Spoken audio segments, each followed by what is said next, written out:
Hello student, I'm Hina Parveen and today I will start new chapter of geography class 6 chapter number 1 the earth in the solar system.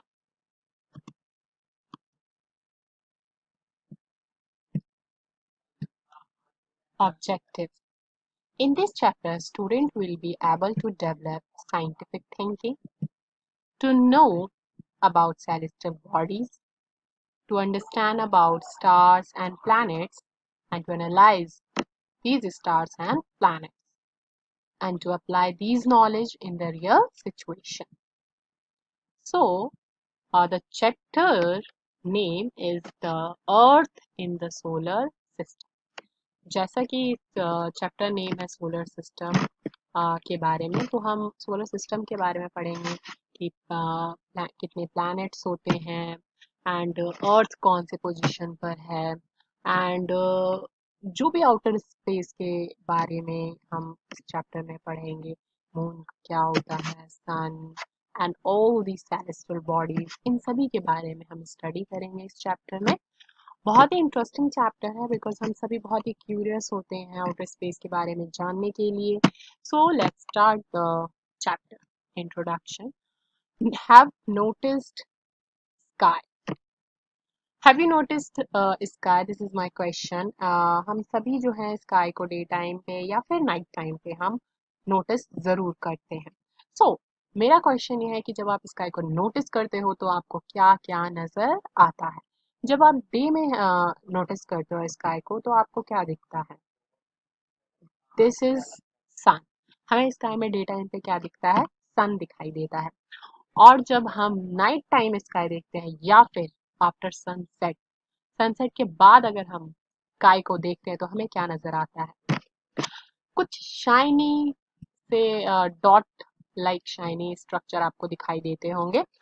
But जैसे जैसे शुरू में तो हमें एक दो नजर आते हैं, बट जैसे जैसे नाइट होता चला जाता है बहुत सारे स्टार, हमें बहुत सारे ये शाइनिंग ऑब्जेक्ट जो है वो स्काई में नजर आने लग जाते हैं। और एक टाइम पे तो ऐसा आता है, आप मिडनाइट में देखोगे तो पूरा स्काई जो है इस शाइनिंग ऑब्जेक्ट से फिल हो जाता है और ऐसा लगता है डायमंड की तरह कुछ चमक रहा है और पूरा स्काई एकदम डायमंड की तरह ट्विंकलिंग ट्विंकलिंग कर रहा होता है।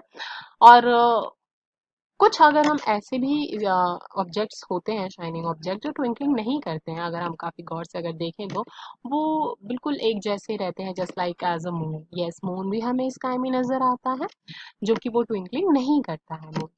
बट ये आपको इतने सारे जो शाइनिंग ऑब्जेक्ट्स है ये तभी नजर आ पाएंगे जब क्लियर हो स्काई, मीन्स वहाँ कोई बादल नहीं होना चाहिए, कोई पॉल्यूशन नहीं होना चाहिए, तभी आप ये सारी चीजें जो है स्काई में देख पाओगे। तो मोस्टली हम गांव वगैरह में या विलेज में जहाँ पर इतनी इंडस्ट्रीज नहीं है, इतना पॉल्यूशन नहीं है, तो हम वहाँ पर देख पाते हैं, क्लियर स्काई देख पाते हैं, तो वहाँ काफी सारे इस तरीके से शाइनिंग ऑब्जेक्ट्स हमें नजर आते हैं। तो कभी अगर आप लोग गांव जाएं तो जरूर नोटिस करें स्काई को। बट अगर आप अर्बन एरिया में रहते हैं और या फिर कोई ऐसी इंडस्ट्रियल एरिया में रहते हैं तो वहाँ स्काई में इतने सारे शाइनी ऑब्जेक्ट देखना थोड़ा सा मुश्किल है। तो इस शाइनिंग ऑब्जेक्ट को देखने के लिए आपको विलेज जाएं कभी भी तो आप जरूर देखें। ओके, तो मून, मून जो है हमें मून भी स्काई में नजर आता है। तो इन सारे शाइनिंग ऑब्जेक्ट के साथ मून भी स्काई में होता है और मून जो है आप हर रोज देख तो सकते हो, पर आपको हमेशा मून का एक अलग ही शेप नजर आएगा, अलग अलग पोजीशन पे मून नजर आता है और आप डिफरेंट टाइम पे आप डिफरेंट शेप डिफरेंट पोजीशन जो है मून का फाइंड आउट कर सकते हो। ये क्लियरली नजर आता है, चाहे आप शहर में हो गांव में, आपको हर जगह मून आपको तो बहुत ही क्लियरली नजर आ सकता है। जैसे कि आप इमेज में देख सकते हो डिफरेंट शेप हैं मून के। और ये शेप डिफरेंट डिफरेंट शेप इस वजह से होता है because of the rotation of the moon, क्योंकि मून जो है अर्थ के चारों तरफ घूम रहा है, जिस वजह से हमें मून के डिफरेंट डिफरेंट शेप नजर आते हैं। जब मंथ में आप एक बार मून को देखोगे तो इस तरीके का फुल मून नजर आएगा, जैसे इमेज में आप देख पा रहे हैं। इसे हम पूर्णिमा भी कहते हैं। बट आफ्टर 15 डेज, 15 डेज के बाद फोर्थ नाइट आपको मून नहीं नजर आता है स्काई में, या फिर बहुत ही थ्रेड लाइक स्ट्रक्चर जो है आपको नजर आएगा। बहुत यहाँ पे भी आप इस इमेज में देख सकते हो कि किस तरीके से बिल्कुल यहाँ सिर्फ इतना ही रोशनी आ रही, इतनी ही एरिया आपको शाइनिंग नजर आ रहा है, बट ये सभी जो अंधेरा हो रखा है बिल्कुल, इसे हम न्यू मून कहते हैं, और अमावस्या भी हिंदी में इसे कहते हैं। हम हमेशा अक्सर अपने एल्डर्स जो है उनके मुंह से हम सुनते हैं, आज पूर्णिमा की रात है, आज अमावस्या की रात है। तो आप जरूर जब वो कहें कभी किसी दिन की पूर्णिमा है या अमावस्या है, तो आप जाएं छत पे और देखें कि क्या होता है ये पूर्णिमा की रात, क्या होता है ये अमावस्या की रात। तो नोटिस करें स्काई को जाके कि नथिंग बट मून जो है वो पूर्णिमा में फुल होता है, इस वजह से पूर्णिमा की नाइट है। और अगर अमावस्या उसे कहते हैं जब मून हमें नजर ही नहीं आ रहा होता है, या फिर बहुत ही छोटा, बहुत पतला, बिल्कुल थ्रेड लाइक स्ट्रक्चर नजर आ रहा होता है, तो दैट इज अमावस्या की नाइट। ओके, सो अब क्वेश्चन मेरा ये है, और हमारे माइंड में आई थिंक ये क्वेश्चन आता ही होगा कि हमें ये सारे जो शाइनिंग ऑब्जेक्ट्स हैं वो डे में नजर क्यों नहीं आते, नाइट में ही हम क्यों देख पाते हैं। तो इसका आंसर आप प्रैक्टिकली खुद भी फाइंड आउट कर सकते हो। आई टेल यू कैसे। एक टॉर्च लो, और टॉर्च में पेपर से उसका जो फ्रंट एरिया है जहाँ से लाइट निकलती है, उस ग्लास को पेपर से कवर कर दो, पेपर में होल कर दो, दो चार छोटे छोटे होल कर दो, और फिर एक कमरा जो अंधेरा कमरा है उसमें जाकर टॉर्च को जलाओ। वॉल पे आपको छोटे छोटे शाइनिंग ऑब्जेक्ट नजर आएंगे, जस्ट लाइक कि हमें स्काई में नाइट टाइम नजर आते हैं, उसी तरीके से।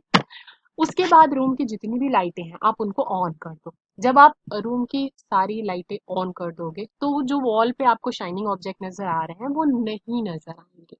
क्यों? क्योंकि रूम में अब ब्राइट लाइट ज्यादा आ चुका है एज कम्पेयर टू टॉर्च की लाइट। इस वजह से हमें वो रोशनी नजर नहीं आती, वो जो शाइनिंग ऑब्जेक्ट्स वॉल पे थे वो नजर नहीं आते। Now you can compare with day में क्यों नहीं नजर आ रहा, जो भी नाइट में शाइनिंग ऑब्जेक्ट नजर आ रहे हैं वो डे में क्यों नहीं नजर आ रहे। आप इजीली कंपेयर कर सकते हो, बिकॉज ऑफ द डे में क्या होता है, सन निकलता है ना, इस वजह से। और सन की लाइट बहुत ही ब्राइट होती है, very bright light of the sun, so does not allow us to see all these bright objects of the night sky. जो नाइट स्काई में हमें देखने को मिलता है ऑब्जेक्ट, शाइनिंग ऑब्जेक्ट्स, वो हमें डे में नहीं देखने को मिलता बिकॉज ऑफ द सन की बहुत ज्यादा लाइट होती है, बहुत ब्राइट लाइट होती है। उसी की वजह से हम वो सारे शाइनी ऑब्जेक्ट्स को नहीं देख पाते। फिर भी अगर कोई कभी ऐसा मौसम हो जहाँ जिस डे आपको सन उतना नजर नहीं आ रहा है, सन की लाइट बहुत कम आ रही है, तो आप फिर भी कहीं ना कहीं जो मून होता है वो तो आपको नजर आ ही जाता है डे के टाइम पे। स्टार्स तो मैं नहीं कहूंगी, पर मून नजर आ जाती है डे के टाइम पे। Okay, so now celestial bodies. अब हम जानते हैं सेलेस्टियल बॉडीज क्या होता है। सेलेस्टियल बॉडीज जो भी मून है या सन है, या फिर जितने भी शाइनिंग ऑब्जेक्ट्स आपने देखे नाइट के टाइम पे, वो सभी क्या कहलाते हैं, सेलेस्टियल बॉडीज होते हैं। ओके, तो सेलेस्टियल बॉडीज क्या है, moon, sun and all those objects shining in the night sky are called celestial bodies. I hope understand celestial bodies वो सारी चीजें हैं जो आपको ऑब्जेक्ट शाइनिंग नजर आती है स्काई में नाइट के टाइम पे, मून हो गया या फिर sun. Okay, next is stars. अब हम जानते हैं स्टार्स क्या होते हैं। सो इस इस इस स्टार्स के मीनिंग के साथ साथ हम एक क्वेश्चन का भी आंसर फाइंड आउट करेंगे कि is the sun a star और no. Okay, so first of all we understand the meaning of the star. So some celestial bodies, कुछ ऐसे भी सेलेस्टियल बॉडीज हैं जो बहुत ही बिग एंड हॉट होते हैं, and they are made up of gases, gases से बने हुए हैं, जिस वजह से गैसेस आपस में रिएक्ट करती है और बहुत ही बड़ी अमाउंट में हीट जो है वो रिलीज करती है। So they have their own heat and light. तो यहाँ पर नोटिस करने वाली बात ये है कि जो स्टार होते हैं उनकी खुद की लाइट होती है, there own heat and light, उनके खुद की लाइट एंड हीट होती है। याद रखना कि स्टार्स क्या होते हैं, जिनके पास खुद की लाइट होती है और खुद की हीट होती है, and light which they emit in large amounts and these celestial bodies are called stars. तो ये जो लाइट है वो काफी लार्ज अमाउंट में जो है वो निकलती है, रिलीज करती है, बहुत ही फैलती है बहुत ही लार्ज अमाउंट में इनकी लाइट, और ये सारे सेलेस्टियल बॉडीज क्या कहलाते हैं? स्टार्स कहलाते हैं। सो यस, अब आंसर हमने फाइंड आउट कर लिया कि सन भी क्या है? एक star. So yes, the sun is a star because sun के पास भी खुद की लाइट है, खुद की हीट है, और जैसा कि हमारे अर्थ पर जो लाइट और हीट आ रही है वो कहाँ से आ रही है? सन की ही आती है। Stars in the sky similar to the sun. जो सन जो स्काई में जितने भी स्टार्स देखते हो वो सभी किसकी तरह सिमिलर होते हैं? सन की तरह। मतलब सन जितना ही बड़े होते हैं उतने ही हीट रिलीज करते हैं एंड लाइट रिलीज करते हैं सारे स्टार्स। लेकिन हम तो स्काई में जो स्टार्स देखते हैं वो बहुत ही छोटा होता है, पर सन तो बहुत बड़ा होता है। वो ऐसा इसलिए होता है क्योंकि जो स्टार्स हैं वो बहुत ज्यादा दूर है, बहुत ज्यादा दूर है हमारे अर्थ से, वेरी वेरी फार।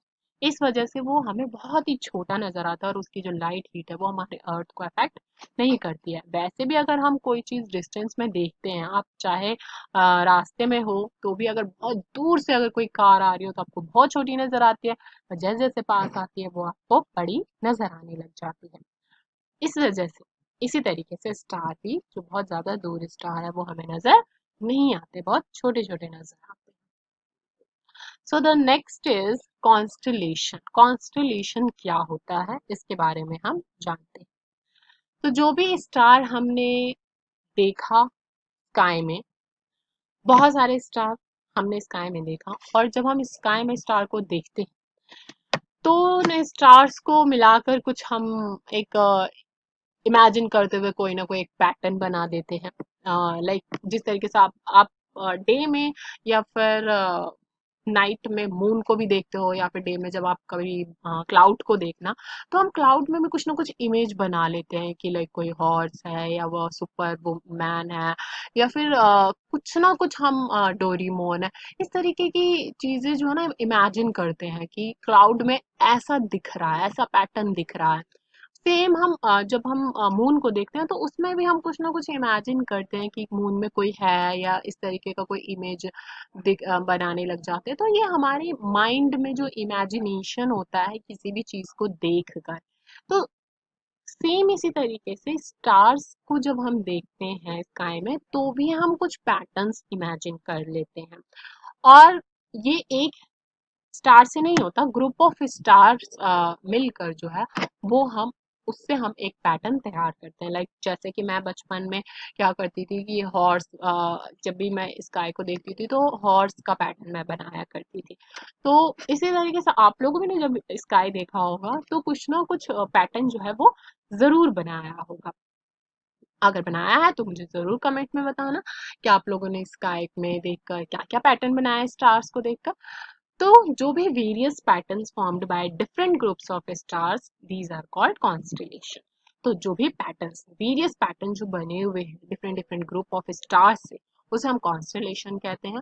और ऐसे बहुत सारे कॉन्स्टेलेशन बनाए गए हैं और बने हैं, पर कुछ जो बहुत ही रिकॉग्नाइजेबल है फ्रॉम द अर्थ, उसमें से एक है उर्सा मेजर, जो कि बहुत आसानी से हम अर्थ से भी देख पाते हैं इस पैटर्न को। इसका बिग बियर भी कहते हैं और सप्तऋषि भी कहते हैं। बिग बियर बिकॉज ऑफ कि इसका पैटर्न जो होता है वो बिग बियर की तरह दिखाई देता है, इसीलिए हम इसे बिग बियर कहते हैं। सप्तऋषि हिंदी में कहा जाता है, और ये सप्तऋषि इसका नाम इसलिए दिया गया है बिकॉज ऑफ कि ये 7 स्टार से ये उर्सा मेजर कॉन्स्टेलेशन बनाया गया है। जैसे कि आप इस इमेज में देख सकते हो कितने स्टार्स हैं, 1 2 3 4 5 6 एंड 7। तो this is the Ursa Major constellation. और यहाँ पर इस इमेज में आप देख सकते हो various patterns. This is the Ursa Major, Ursa Minor, Cepheus and Cassiopeia. इस तरीके के वेरियस पैटर्न है, ये सभी कॉन्स्टेलेशन है। ये उर्सा माइनर कॉन्स्टेलेशन है, उर्सा मेजर कॉन्स्टेलेशन है, Cepheus constellation and Cassiopeia constellation.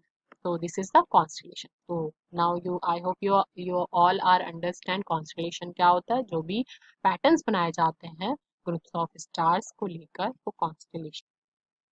पहले के टाइम पे क्या होता था कि लोग जो होते थे जब नाइट टाइम पे एक जगह से दूसरी जगह जाया करते थे, तो वो स्टार की हेल्प से डायरेक्शन का पता किया करते थे। इट मीन्स कि अगर कोई कहीं पर जाना चाहता है, अगर उसको नॉर्थ साइड जाना है, तो वो खड़ा होकर पहले चेक कर लेगा स्टार की नॉर्थ साइड जो भी स्टार है वो देखेगा और फिर नॉर्थ डायरेक्शन को तय करेगा, मीन्स ट्रैवल करना शुरू करेगा नॉर्थ साइड। तो स्टार को देखते हुए ही पहले के जो लोग थे वो डायरेक्शन डिटरमाइन करते थे, क्योंकि पहले तो इतनी ज़्यादा टेक्नोलॉजी नहीं थी। आज के टाइम पे तो हमारे पास बहुत ज़्यादा टेक्नोलॉजी है। सो बताना ज़रा कि आज के टाइम पे हम डायरेक्शन का पता करने के लिए कौन से ऐप का यूज़ करते हैं। कमेंट में मुझे ज़रूर बताना। ओके, तो नॉर्थ स्टार जो होता था वो इंडिकेट करता था नॉर्थ डायरेक्शन को, और नॉर्थ स्टार को ही हम क्या कहते हैं, पोल स्टार भी कहते हैं। स्टार जो होते हैं वो हमेशा सेम पोजीशन पर होते हैं स्काई में, तो इसलिए काफी ज्यादा हेल्पफुल है एक डायरेक्शन को तय करने के लिए, क्योंकि वो अपनी पोजीशन को चेंज नहीं करता है। तो ऑब्वियसली हम बहुत इजीली फाइंड आउट कर सकते हैं कोई भी पोजीशन को। लाइक अगर आप आप किसी भी डायरेक्शन में खड़े हो, उसके बाद आप स्काई की तरफ देखो और उसके बाद फाइंड आउट करो नॉर्थ साइड के स्टार को, तो हम कैसे फाइंड आउट करें नॉर्थ स्टार को, पोल स्टार को? तो यस, ये हमारा क्वेश्चन है कि कैसे फाइंड आउट करें। तो वो हम सप्तऋषि के हेल्प से फाइंड आउट कर सकते हैं पोल स्टार कहाँ पर है। और सप्तऋषि बहुत ही इजीली हमें स्काई में नजर आ जाता है, जो बहुत ही चमकता हुआ अगर एक ग्रुप आपको नजर आता है उर्सा मेजर वाला, कि 7 ग्रुप ऑफ स्टार अगर आपको नजर आ रहे हैं, तो आप इजीली फिर उसके हेल्प से पोल स्टार जो है फाइंड आउट कर सकते हैं। कैसे फाइंड आउट करेंगे? इस इमेज में जैसे कि आप देख सकते हैं, ये है पॉइंटर स्टार जो कि उर्सा मेजर का है। जब पॉइंटर स्टार के से हम लाइन को, इमेजिनरी लाइन एक तरीके का, अगर हम ज्वाइन करते हुए आगे बढ़ाएंगे, फर्दर एक्सटेंड करते हुए आगे की तरफ जाएंगे और एक पॉइंट पर जाकर मिलेगा, तो उसे हम क्या कहते हैं, this is the pole star. तो इस तरीके से आप फाइंड आउट कर सकते हो कि ये क्या है, पोल स्टार है, और ये नॉर्थ स्टार है, नॉर्थ डायरेक्शन बताएगा ये। और उर्सा माइनर का जो एंडिंग पॉइंट होता है वो भी इंडिकेट करता है पोल स्टार को। तो अगर आप उर्सा माइनर भी फाइंड आउट कर लेते हो, तो उसका एंड पॉइंट अगर आप देखोगे तो वो पोल स्टार कहलाएगा। उसके बाद आप उस स्टार को देखकर नॉर्थ साइड ट्रैवल कर सकते हैं। नेक्स्ट है, some celestial bodies do not have their own heat and light. अभी तक हमने पढ़ा कि कुछ सेलेस्टियल बॉडीज ऐसी थी जिनकी खुद की लाइट थी और खुद की हीट थी, बट अभी कुछ सेलेस्टियल बॉडीज ऐसी भी हैं जिनकी खुद की लाइट और हीट नहीं है। क्या नहीं है? Do not have their own heat and own light. तो कुछ ऐसे सेलेस्टियल बॉडीज है जिनके पास खुद की लाइट या फिर खुद की हीट नहीं है, और वो जो ऐसी बॉडीज जो होती हैं उनको कहाँ से लाइट मिलती है? स्टार्स के थ्रू लाइट मिलती है, and these bodies is called planets. तो जिनके पास खुद की रोशनी नहीं है, खुद की हीट नहीं है, और वो स्टार से वो लाइट और हीट को लेते हैं, तो उसे हम क्या कहते हैं? प्लैनेट्स कहते हैं। सन इज ऑल्सो स्टार, तो हमारा जो अर्थ है वो भी क्या है? प्लैनेट है। और जो प्लैनेट वर्ड है वो कहाँ से आया है? ग्रीक वर्ड से आया है, प्लैनेटिया। और इसका मीनिंग है वंडर्स। वंडर्स मीन्स कि घूमते रहना, ट्रैवल करते रहना। अर्थ भी जो है वो घूमता ही रहता है।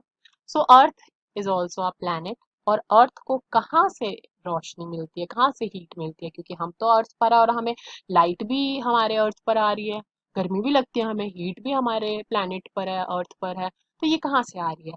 तो ये सन से आ रही है। तो अर्थ पर जो भी लाइट आती है या हीट आ रही है वो किसके थ्रू आ रही है? सन पे, क्योंकि वो हमारा सबसे नियरेस्ट स्टार है। सबसे पास में जो है वो सन है। सन सबसे पास का जो स्टार है वो सन है, और उसके थ्रू ही हमारे अर्थ पर जो लाइट और हीट है वो आ रही है। Solar system. So in the next video, we will study in detail about solar system. Thank you so much, guys, to listen me. I hope you will understand all this concept. Thank you.